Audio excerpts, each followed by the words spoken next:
గత 3 రోజుల క్రితం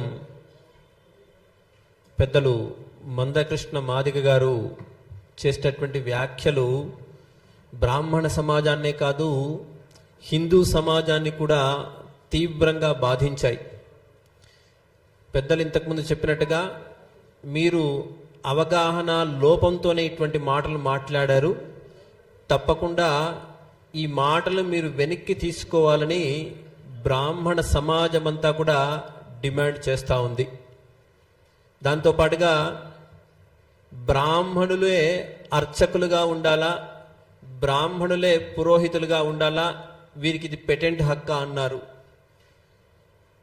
సమాజంలో మీరు ఒక్కసారి తిరిగి చూస్తే, ఒక్కసారి మా పాలమూరుకి రండి.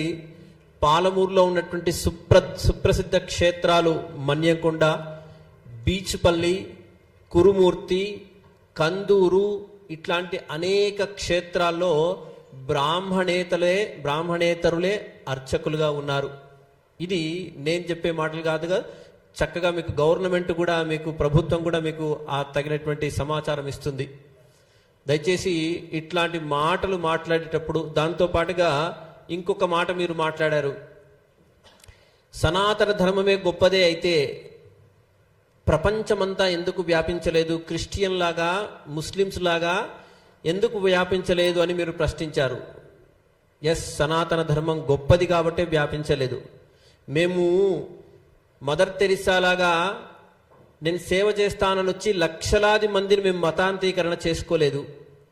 మేము ఇతర మతాల్లాగా బెదిరించో ఇంకో రకంగా చేసో మనం చూసాం. వెనకటి నుంచి ఎంతో మంది తురస్క రాజులు బ్రాహ్మణ జాతిని నిర్వీర్యం చేయాలి అని ఇప్పటికీ మేవాడ్ లాంటి ప్రాంతంలో బ్రాహ్మణులు ఊచకోత కోస్తే ఇప్పటికీ అక్కడ మేవాడ్ ప్రాంతంలో దీపావళి జరుపుకోరు.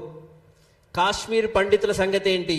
ఇట్లాంటి అనేకమైనటువంటి బ్రాహ్మణ సమాజం దేశం కొరకు ధర్మం కొరకు ఎంతో త్యాగం చేసింది. ఒక్కసారి మీరు స్వతంత్ర ఉద్యమాన్ని గమనిస్తే చాలు, బాలగంగాధర్ తిలక్ ఇట్లాంటి వ్యక్తులు చాలా మంది అనేకమైనటువంటి విషయాల్లో ఉద్యమాలు చేశారు, వితంతు ఉద్యమాలు చేశారు. దాంతోపాటుగా సతీ సహగమనం నుంచి ఉద్యమం అంటే అనిపిస్తే దానికి తగ్గట్టుగా వ్యతిరేకంగా దానికి బ్రాహ్మణులే పనిచేశారు. మీరు మావోయిస్టు ఉద్యమం చూసినా, ఇటు సిపిఐ లాంటి ఉద్యమాలు చూసినా, ఇటు ఏ రకంగా ఆధ్యాత్మిక విప్లవం చూసినా, నాస్తికము ఆస్తికము అన్ని రకాల విప్లవాల్లో బ్రాహ్మణులు ముందరగా ఉన్నారు. ఇది బాగా మీరు గమనించాలి. బ్రాహ్మణుడి త్యాగం వెలకట్టలేనటువంటిది. అద్భుతమైనటువంటి సేవ, దేశానికి సేవ చేసినటువంటి గొప్ప జాతి బ్రాహ్మణ జాతి. ఆనాటి కాలంలో తక్షశిల లాంటి విద్యాలయాలన్నింటినీ కూడా తగిలేస్తుంటే, మొత్తంగా అక్కడ ఉన్నటువంటి గ్రంథాలన్నీ తగలబెట్టేస్తుంటే తన మస్తిష్కంలో ఆ వేద విద్యను శాస్త్ర విద్యనంతా కూడా నింపుకొని ముందు తరానికి అందించినటువంటి ఏకైక జాతి ఏది అంటే అది బ్రాహ్మణ జాతి మాత్రమే. ఈరోజు మనం ఒక దేవునికి దండం పెడుతున్నాం, ఒక దేవుడికి ధ్యాన శ్లోకం చెప్తున్నాం, ఏదో ఒక యాగం చేస్తున్నామంటే మేము చేసినటువంటి ఆ త్యాగము. కాశీలో ముష్కరులు తురస్కులు దేవాలయాన్ని దేవాలయం మీద దండయాత్ర చేయడానికి వస్తే బ్రాహ్మణులు బలిదానం చేసుకున్నారండి. ఇంత గొప్పనైనటువంటి జాతి బ్రాహ్మణ జాతి. ఈ బ్రాహ్మణ జాతి ఔన్నత్యం తెలుసుకోకుండా, బ్రాహ్మణ జాతి గురించి తెలుసుకోకుండా పురోహితమే కానీ అర్చకత్వమే కానీ మీరొక్కరే చేస్తారు అనడం నిజంగా అవివేకం. ఇది మీలాంటి పెద్దలు మాట్లాడేటువంటి మాటలు కావు. మాదిగ ఉద్యమాన్ని ఉవ్వెత్తున తీసుకొని వచ్చి భారత ప్రధానిని కూడా మెప్పించి మీరు మీ సఫలీకృతమయ్యారు. ఆ కోణంలో ఈరోజు తప్పకుండా ఈ సమాజం నుంచి, ఈ వేదిక నుంచి మేము మీకు డిమాండ్ చేస్తా ఉంది ఏంటంటే, పురోహితులుగా అర్చకులుగా బ్రాహ్మణులకు పేటెంట్ హక్కు కావాలని మీరు మాతో పాటు ఉద్యమం చేసేందుకు ముందరికి రావాల్సిందిగా ఈ సందర్భంగా మేము మిమ్మల్ని స్వాగతిస్తా ఉన్నాం. మీరు ఎందుకంటే చిన్నపిల్లలకు గుండె వైద్యం గురించి ప్రయత్నం చేశారు, మాదిగల గురించి ప్రయత్నం చేశారు, ఇంకా అనేకమైనటువంటి సామాజిక కోణాల్లో మీరంతా గొప్పనైనటువంటి కృషి చేశారు.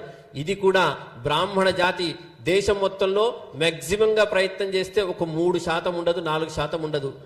ఆ 3% లేని జాతి మీద ఒకసారి ఐలయ్య మొత్తుకుంటాడు, ఇంకోడు పాట రాసి బాపనోడు బాణపొట్ట ఏందిరాన్ని వాడు తోడు మొత్తుకుంటాడు, ఇంకోటి ఇంకో రకంగా మొత్తుకుంటాడు. ఎందుకు మీకు ఇంత ద్వేషం? బ్రాహ్మడు సర్వే జనా సుఖినో భవంతు అనే మాట్లాడాడు తప్పించి ఏ రోజున ఎవరిని హింసించలేదు. కించపరచలేదు. కాబట్టి దయచేసి ఈ వేదికగా మేమందరం కూడా మిమ్మల్ని కోరుతా ఉన్నాం, బేషరతుగా మీ వ్యాఖ్యల్ని వెనక్కి తీసుకోండి.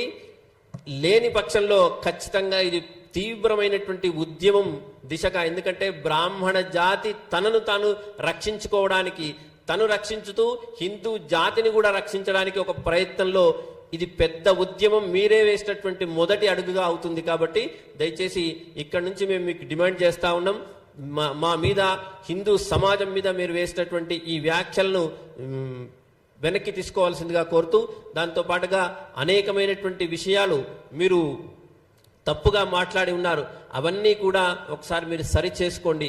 బ్రాహ్మణ జాతి ఔన్నత్యం చాలా గొప్పది. ఈరోజు రిజర్వేషన్ల పుణ్యమా అని ఎంతమంది పిల్లలు మేము చదువుకొని మాకు మార్కులు రాక, మాకు ఉద్యోగాలు రాక, మేము చదువుకోలేక చచ్చిపోతున్న పిల్లల్ని మేము కన్నులారా చూస్తూ ఉన్నాం. 90%, 95%, 99% మార్కులు వచ్చినా వీడికి ఉద్యోగం రాక, పై సీట్లు రాక అవస్థ పడుతూ పిల్లలు ఎంతో మంది ఆత్మాహుతి చేసుకున్నారు, ఆత్మహత్యలు చేసుకున్నారు. వాళ్ళందరికీ ఎవరు మూల్యం చెల్లించాలి? కాబట్టి దయచేసి ఈ ప్రయత్నంలో మీరందరూ కూడా తప్పకుండా మీ వ్యాఖ్యలు వెనక్కి తీసుకుంటారని కోరుతూ స్వస్తి.